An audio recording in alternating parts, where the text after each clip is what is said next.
Hello friends, welcome back to Wealthy Moves. देखिए, आज का वीडियो बहुत ज़्यादा इंपॉर्टेंट है क्योंकि इसके अंदर मैं डिस्कशन करूंगा कि अगर आपने पूरी लाइफ टाइम के लिए अपने म्यूचुअल फंड के अंदर एक ऐसा फंड ऐड करना हो जो देखिए रिस्क फ्री तो होगा ही और साथ ही साथ अपने इंडेक्स को जो है 99% बीट करेगा लॉन्ग टर्म के अंदर। और देखिए, आपने इस फंड को कैसे चूज़ करना है और आप अपनी कैटेगरी के अंदर जो बेस्ट फंड होते हैं, यानी कि जैसे मान लीजिए स्मॉल कैप हो गया, मिड कैप हो गया, लार्ज कैप हो गया, इन अपनी पर्टिकुलर कैटेगरी के अंदर कैसे पता कर सकते हैं कि स्मॉल कैप में ये वाला फंड बेस्ट है, मैं इसको बाय करूंगा। तो आज इस वीडियो के अंदर देखिए काफ़ी डिटेल में चर्चा करने जा रहे हैं। और साथ ही साथ देखिए, अगर आपको आपका ये पोर्टफोलियो स्क्रैच से बिल्ड करना है, यानी कि जो न्यू इन्वेस्टर है जो सोच रहे हैं कि कौन से म्यूचुअल फंड में मुझे जो है पैसा लगाना चाहिए, तो उनके लिए ये वीडियो है। न्यू इन्वेस्टर प्लस जो पुराने इन्वेस्टर हैं उनके लिए भी देखिए इस वीडियो में ये रहने वाला है कि आपको अगर फंड ले रखा है तो उसको रीबैलेंसिंग कब करना चाहिए। तो इस वीडियो में देखिए काफ़ी डिटेल अप्रोच रहने वाला। अगर आप लास्ट तक वीडियो देखेंगे तो आप एक अच्छा म्यूचुअल फंड जो है वो स्क्रैच से बिल्ड कर सकते हैं। ठीक है, सबसे पहले देखिए मैं अपनी बात करता हूँ कि मैंने जब म्यूचुअल फंड पोर्टफोलियो बनाया था तब कैसे बनाया था। तो देखिए मैंने क्या किया था, सबसे पहले मैंने गोल देखा था कि मेरा क्या गोल है लॉन्ग टर्म के अंदर। जैसे मान लीजिए अभी 25 लाख का मेरा गोल है 2028 में, उसके बाद 1 करोड़ का गोल है 2032 में, 10 करोड़ का गोल है 2042 में और 100 करोड़ का जो टारगेट है फाइनल टारगेट वो है 2052 में। इसके बारे में मैं आज बात नहीं करूँगा क्योंकि ऑलरेडी इसके ऊपर काफ़ी वीडियो बना चुका हूँ, तो इसकी कैलकुलेशन आप प्रीवियस वीडियो में देख सकते हैं। देखिए उसके बाद जब मैंने गोल सेट कर लिया था तब मैंने ये डिफाइन किया था कि मेरा रिस्क प्रोफाइल क्या है। क्या मैं बहुत ज़्यादा कम रिस्क लूँ या फिर मैं थोड़ा-सा ज़्यादा रिस्क ले सकता हूँ, मीडियम तरीके से रिस्क लूँ या फिर बहुत ज़्यादा हाई रिस्क लूँ या फिर बहुत ही ज़्यादा हाई रिस्क मैं ले सकता हूँ। तो देखिए मैंने यहाँ पे टाइम होराइज़न देखा कि मेरे पास लगभग जो है 2052 तक का टाइम है, तो मेरे पास लगभग जो है 20-25 साल आराम से पड़े हैं इन्वेस्टिंग के लिए और अभी एज मेरी 27 है, तो लगभग 60 साल की एज में जब मैं रिटायर होऊँगा तो काफ़ी ज़्यादा मेरे पास टाइम है। यानी कि मैं यहाँ पे हाई रिस्क जो है ले सकता हूँ। वेरी हाई देखिए वो होता है जिसमें आपका पैसा जो है बहुत ज़्यादा आपको या तो डबल हो सकता है या फिर आपका पैसा चला जाएगा। बट हाई रिस्क वो होता है जिसके अंदर आप कैलकुलेटेड रिस्क लेते हो कि भाई मैं इतना पैसा लगाऊंगा और इससे मेरे को जो है लॉन्ग टर्म के अंदर 15 से लेके 16% का रिटर्न मिल सकता है over a longer period of time. तो चलिए मैंने दो चीज़ें डिसाइड कर ली थी। अभी देखिए हाई रिस्क वाले बंदों को क्या चीज़ फॉलो करनी चाहिए, तो यहाँ पे मैं फॉर्मूला देना चाहूँगा सभी लोगों के लिए। आप इस फॉर्मूले को अपने तरीके से एडजस्ट भी कर सकते हैं। जैसे मान लीजिए किसी के पास 15 साल से ऊपर का टाइम है तो मेरे हिसाब से वो थोड़ा सा रिस्क ले सकता है और इसके अंदर देखिए वो 50% स्मॉल कैप में लगा सकता है, 30% मिड कैप में, 20% लार्ज कैप में लगा सकता है। ऐसे लोगों के पास जो डेट फंड है वो नहीं होने चाहिए क्योंकि देखिए लॉन्ग टाइम में इक्विटी जो है डेट से अच्छा रिटर्न देती है। उसके अलावा देखिए जो मीडियम टर्म के लोग हैं जो थोड़ा सा कम रिस्क लेना चाहते हैं वो स्मॉल कैप में 30% लगा दीजिए, मिड कैप में 30 और लार्ज कैप में 40% यहाँ पे लगा सकते हैं जिनके पास सिर्फ 15 साल का ही टाइम है। हाई रिस्क 15 साल से ऊपर वालों के लिए और मीडियम जिनके पास सिर्फ 15 साल का ही टाइम है। इसके बाद आते हैं लो रिस्क के ऊपर। देखिए जो लोग, ऐसा नहीं है टाइम बेस्ड ही है या फिर कुछ लोगों की ऐसी फितरत होती है कि हमें ज़्यादा रिस्क नहीं लेना, हम तो कम रिटर्न में भी काम चला लेंगे बट हमें रिस्क बिल्कुल भी अच्छा नहीं लगता, या फिर जिनके पास 10 साल या उससे कम का टाइम है, तो इनके लिए देखिए 50% लार्ज कैप में होना चाहिए। उसके बाद देखिए 25% फ्लेक्सी कैप फंड में होना चाहिए और 25% डेट में होना ही चाहिए क्योंकि डेट से जो है वो शॉर्ट टर्म अपनी नीड पूरी कर सकते हैं।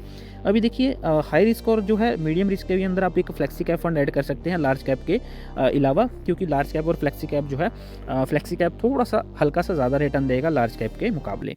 इसके अलावा देखिए जब मैंने ये चीज़ें सोच लिया था कि मैं इस तरीके से अपना रिस्क और इस तरीके से अपना गोल सेट करूंगा, तो अब मुझे बेस्ट फंड चूज़ करने हैं। देखिए बेस्ट फंड आप किस तरीके से चूज़ कर सकते हैं, क्या जिसका रिटर्न सबसे ज़्यादा हाई है पिछले 5 सालों में, 10 सालों में, 15 साल में, क्या वो बेस्ट फंड हो सकता है? मेरे हिसाब से नहीं। इसके अलावा अगर हम एयूएम की बात करें, काफ़ी लोग ऐसे बात करते हैं कि जो बड़े एयूएम वाले फंड हैं, यानी कि 50,000 करोड़ से ऊपर का जिनका एयूएम है उसमें आप पैसा डाल दीजिए, क्या वो फंड बेस्ट हो सकते हैं लॉन्ग टर्म के लिए? बिल्कुल नहीं, क्योंकि आज की डेट में कम एयूएम वाले फंड भी बहुत अच्छा रिटर्न दे रहे हैं और बड़े एयूएम वाले फंड पीछे रह रहे हैं। इसके अलावा अगर मैं बात करूँ कि फंड मैनेजर जो हैं, क्या सिर्फ उनकी पास्ट परफॉर्मेंस को देख के फंड ले लेना चाहिए? क्योंकि देखिए कुछ फंड मैनेजर का ट्रैक रिकॉर्ड प्रीवियसली काफ़ी अच्छा है। मैं एग्जांपल देता हूँ एसबीआई स्मॉल कैप की। 2014 से लेकर के इस फंड ने 2022 तक जो है 5 स्टार रेटेड कैटेगरी में था और बहुत अच्छा रिटर्न दिया। अभी भी सेम इन्वेस्टर है बट अभी ये फंड थोड़ा सा स्ट्रगल कर रहा है। इसके अलावा देखिए मैंने डाटा लिया है पिछले जो है 10 सालों का, 5 साल का, 3 साल का, कि टॉप परफॉर्मिंग फंड कौन से हैं और उसके अंदर कैसे फाइंड आउट करना है कि बेस्ट फंड कौन सा है। और एक ऐसा फंड जिसके अंदर पूरी लाइफ टाइम आप इन्वेस्टमेंट करते जाइए, वो कभी भी आपको निराश नहीं करेगा, अपने इंडेक्स को 99% बीट करेगा। तो चलिए एक्सेल के ऊपर चलते हैं। तो देखिए मैंने आपको एक्सेल की शीट पे लेके आ चुका हूँ। तो यहाँ पे मैंने देखिए जो टॉप परफॉर्मिंग फंड है, आपको यहाँ पे दिख रहा होगा top performing small cap mutual fund long term summary. तो मैंने एआई की मदद से लेके और गूगल से डाटा निकाला है।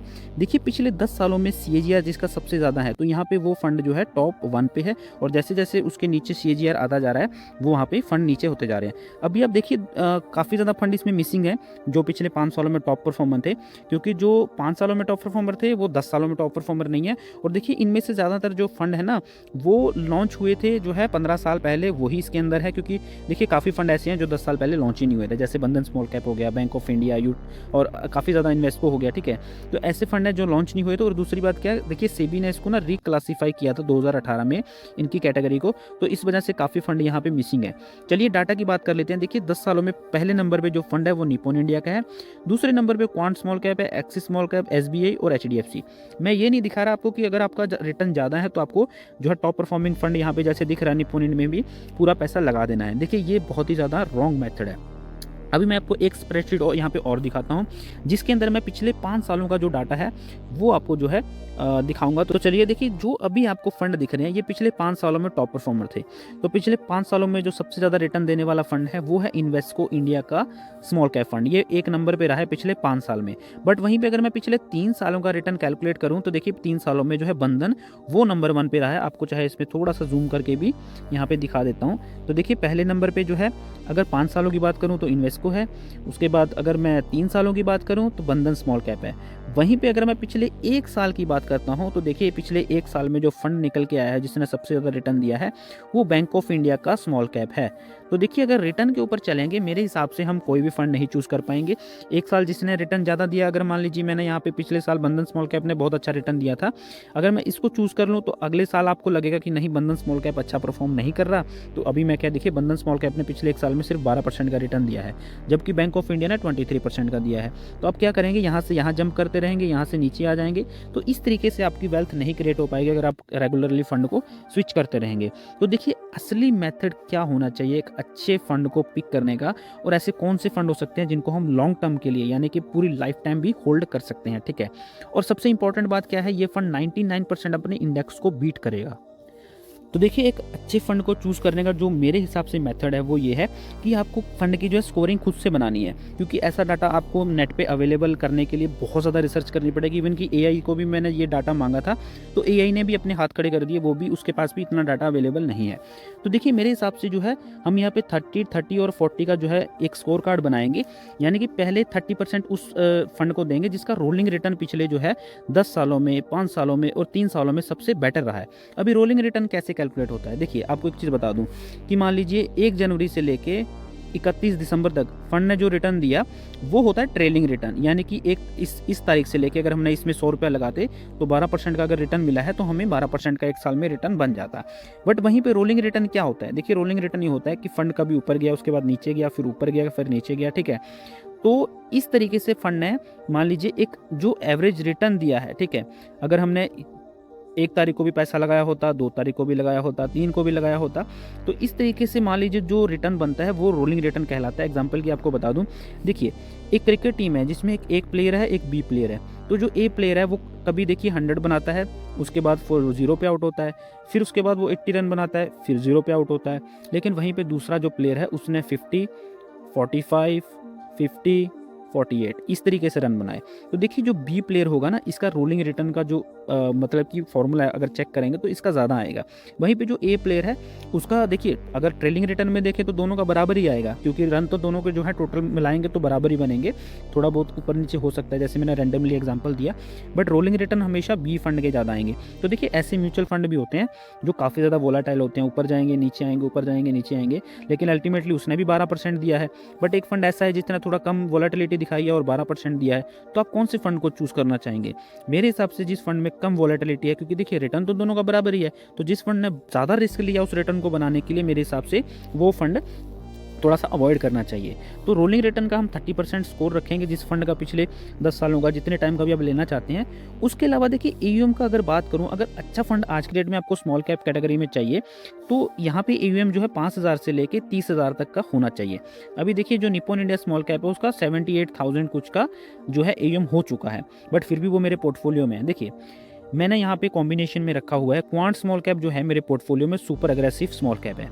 अब सुपर एग्रेसिव का मतलब है इसकी डाउन साइड प्रोटेक्शन भी थोड़ी सी कम है, क्योंकि जो फंड जितना ज़्यादा रिस्क लेता है उतना ज़्यादा ही फिर वो जब मार्केट में डाउनफॉल आता है, क्योंकि उसके पास मोमेंटम वाले स्टॉक होते हैं, वो सबसे पहले गिरते हैं। तो इसीलिए मैंने SBI का जो है स्मॉल कैप भी रखा हुआ है, इसके अलावा निप्पॉन इंडिया भी इसलिए मेरे पोर्टफोलियो में ऐड है। तो मैंने कॉम्बिनेशन यहाँ पे बनाया हुआ है कि जब मार्केट में फॉल आता है तब मैं देखिए ये फंड जो मेरे रखे हुए हैं ये पोर्टफोलियो को बैलेंस करते हैं, और जो फंड सबसे ज़्यादा गिरता है उसमें फिर मैं लमसम भी डालता हूं, क्योंकि मोमेंटम वाले जो स्टॉक होते हैं एक बार अगर वो करेक्शन आ जाए उसके बाद उनमें पैसा लगे तो फिर से वो मोमेंटम में जाने की उसमें प्रोबेबिलिटी ज़्यादा होती है। ठीक है, इसके अलावा देखिए फंड मैनेजर का जो स्कोर है उसको मैंने सबसे ज़्यादा रखा है, क्योंकि जो स्मॉल कैप के अंदर हम इंडेक्स की बात करें तो देखिए इंडेक्स ने मान लीजिए 18% दिया है, लेकिन स्मॉल कैप जो एक्टिव स्मॉल कैप है ये इंडेक्स को जो है अगर बीट करते हैं तो काफ़ी बड़े मार्जिन से करते हैं, यानी कि एक्टिव स्मॉल कैप कभी कभी 24% का भी रिटर्न डिलीवर कर देते हैं।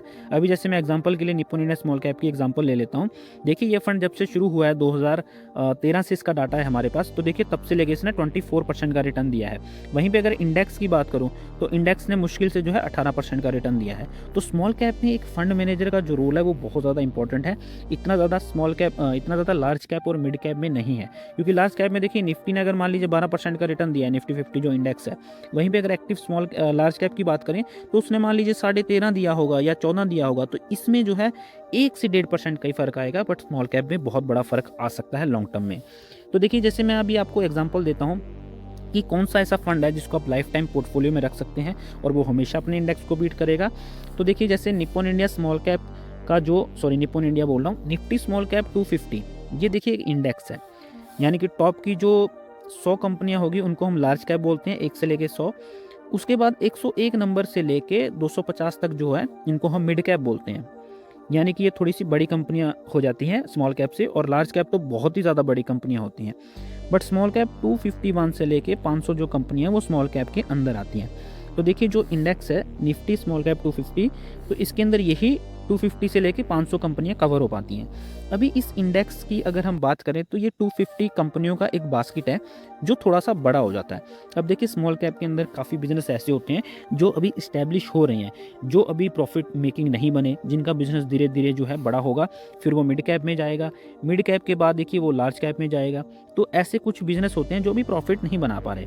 बट वहीं पे अगर हम इसके ऊपर एक फ़िल्टर अप्लाई कर देते हैं, यानी कि निफ्टी स्मॉल कैप 250 में से मेरे को सिर्फ क्वालिटी और मोमेंटम वाले 100 कंपनीज ही चाहिए, बाकी के मैं नहीं लूँगा। तो देखिए यहाँ पे एक इंडेक्स बन जाता है Nifty small cap 250 quality plus momentum 100 index fund, और ये देखिए एक इंडेक्स फंड है। अब इंडेक्स फंड के क्या क्या बेनिफिट है वो आपको आगे बताऊंगा। तो देखिए यहाँ पे 250 कंपनियों में से फिल्टर होकर सिर्फ 100 ही कंपनियाँ हमें मिली हैं जो कि क्वालिटी एंड मोमेंटम वाइज काफ़ी अच्छी हैं।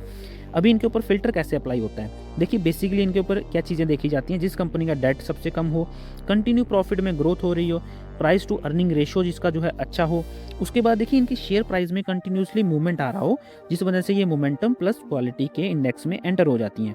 अभी देखिए जो इंडेक्स फंड है इनका सबसे इंपॉर्टेंट चीज़ क्या है, इंडेक्स कभी भी जीरो नहीं होता, यानी कि इसके अंदर रिस्क जो है नामात्र है।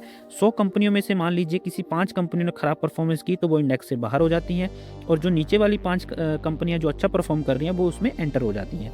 तो इस तरीके से ये 100 कंपनियों का बास्केट 100 का ही बना रहेगा, और जैसे जैसे हमारे देश की तरक्की होगी, हमारा देश डेवलपमेंट की तरफ बढ़ेगा, ये 100 कंपनियां जो है यहाँ पे हमें बहुत अच्छा प्रॉफिट बना के देंगी। तो देखिए यहाँ पे जो ये एक्सपेंस रेशियो इस फंड की वो बहुत ज़्यादा लो देखने को मिलती है, जैसे मैंने अपने पोर्टफोलियो में ऐड कर रखा है मेरा एसेट का Nifty small cap 250 momentum and quality का ETF का फंड ऑफ फंड है, यानी कि ये म्यूचुअल फंड है।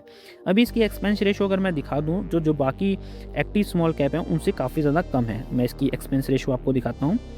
फंड को ओपन करते हैं तो यहाँ पर नीचे जाते हैं, एक्सपेंस रेशियो देखिए 0.07, और जो एक्टिव स्मॉल कैप उनके कितनी होते हैं 0.8 है, किसी की 0.9 है।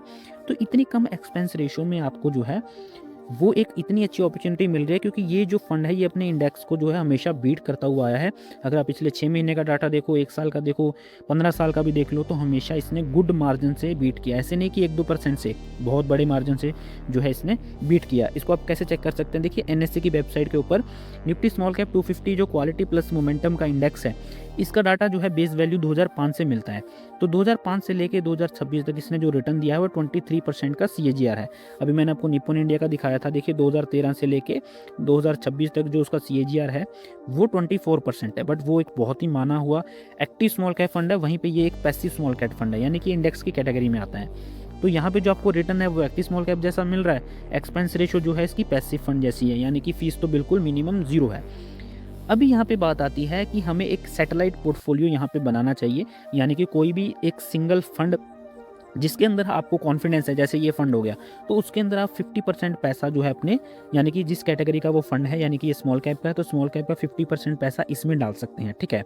बट इसके अलावा जिसकी एक और भी लोग हैं जिनको रिस्क नहीं लेना, तो वो तो स्मॉल कैप कैटेगरी में आएंगे नहीं, उनको तो मिड कैप या फिर लार्ज कैप चाहिए। तो इसके लिए जो फंड है वो है निफ्टी 500, यानी कि टोटल 500 कंपनियों में से क्वालिटी प्लस मोमेंटम के 50 फंड ही लेंगे वो। तो यहाँ पे देखिए ये मीडियम और लो रिस्क को कवर कर लेता है। तो इसके अंदर जो कंपनियां हैं वो इतनी ज़्यादा वॉलेटिलिटी वाली नहीं होंगी जितनी स्मॉल कैप के अंदर है, बट फिर भी ये देखिए निफ्टी 50 और उससे जो निफ्टी 500 का जो इंडेक्स फंड है उससे ज़्यादा रिटर्न आपको लॉन्ग टर्म में बना के देगा, ठीक है। और इंडेक्स फंड कभी भी 0 नहीं होते, ये आपको पता है। तो देखिए ये जो एक फंड है ये आपके पोर्टफोलियो का 30 से 40% हिस्सा जो है वो कवर कर जाना चाहिए, ठीक है। इसके अलावा जो बाकी आपके फंड है उसको कैसे चूज़ करना है, तो जैसे मैंने स्कोर कार्ड बताया, आप उस तरीके से स्कोर कार्ड अपने फंड का जो है बना सकते हैं। तो देखिए 40% पैसा आप इस एक फंड में लगा सकते हैं, और वो भी लाइफ टाइम के लिए, क्योंकि ये फंड का जो फॉर्मूला है, जिस फॉर्मूले पे ये बात जो है वर्क करता है, वो पूरी ज़िंदगी ऐसे ही चलता रहेगा।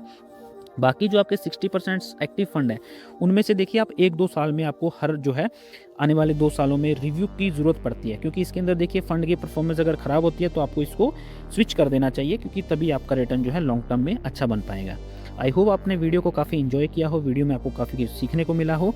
Keep investing, keep growing. मिलते हैं नेक्स्ट किसी ऐसे ही इन्फॉर्मेटिव वीडियो में, तब तक के लिए टेक केयर, गुड बाय।